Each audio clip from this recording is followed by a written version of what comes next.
Hey everybody, just wanted to give a little rundown of the Army OCS process I've been going through, the actual process itself, and just what I've been doing to prepare for it.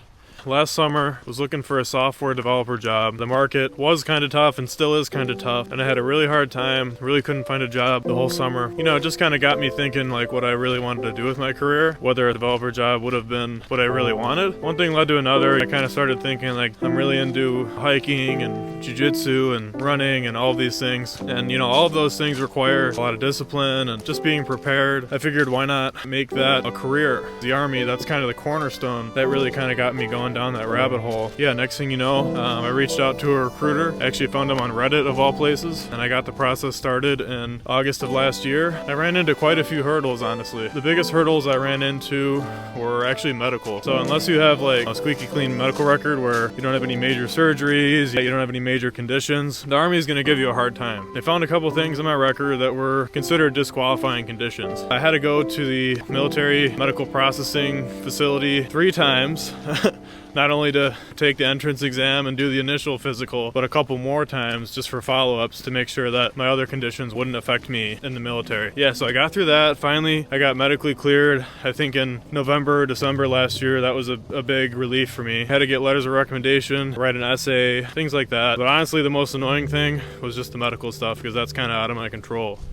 Yeah, as far as what I'm doing to prepare for OCS, I run as much as I can. At some point last year, I was doing 30 miles a week. I was doing that for about 2 months. It was a little bit of a shock to my body because I was going from 10 to 15 and I kind of ramped it up to 30. Started having some hip issues. I kind of toned that down a bit. Now I'm only doing 15 to 20 miles a week, which I think is the perfect medium. Try to do it with friends when I can. Makes the workout easier. Camaraderie is always good. Running's probably had the biggest effect on me. Mentally and physically, I feel like my cardio has improved significantly. Mentally, I just feel like I can deal with more pain, discomfort. Overall, it's just been very rewarding. 3 days a week, I'm doing a class called TAC Fit. It's basically a type of high-intensity interval training where you throw around club bells and kettlebells and weighted med balls and things like that. A lot of stretching, a lot of kind of dynamic exercises, a lot of body weight exercises as well. The fundamentals like push-ups, lunges, squats. Your heart rate is raised quite a bit for a minute and then you get a break and then it's raised again. I've been able to become a lot more flexible because of it, and I really like it because you can scale the workout up or down just depending on how you're feeling. You can kind of push yourself by using higher weights, different types of form. It really just allows you to test your limits. Obviously, as you can see now, I've been also trying to do a little bit of hiking, going on a backpacking trip with my friend next week. We're doing a 2-night overnight down in Garden of the Gods, which is the Shawnee National Forest. It's in southern Illinois. Me and a couple other friends actually last year in April, we went to Garden of the Gods. I did a 1-nighter.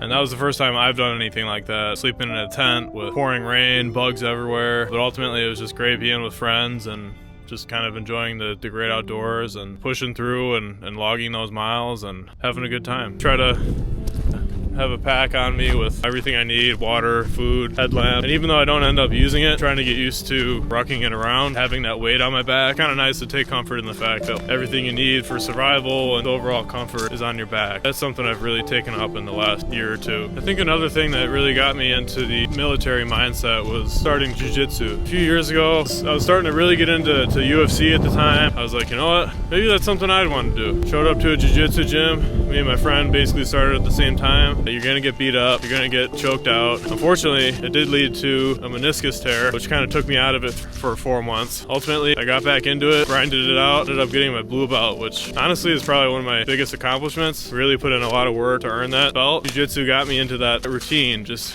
making sure I'm going every day, the right mindset. Ultimately, I think it just kind of contributed to why I want to join the military. Thanks for watching and have a good one.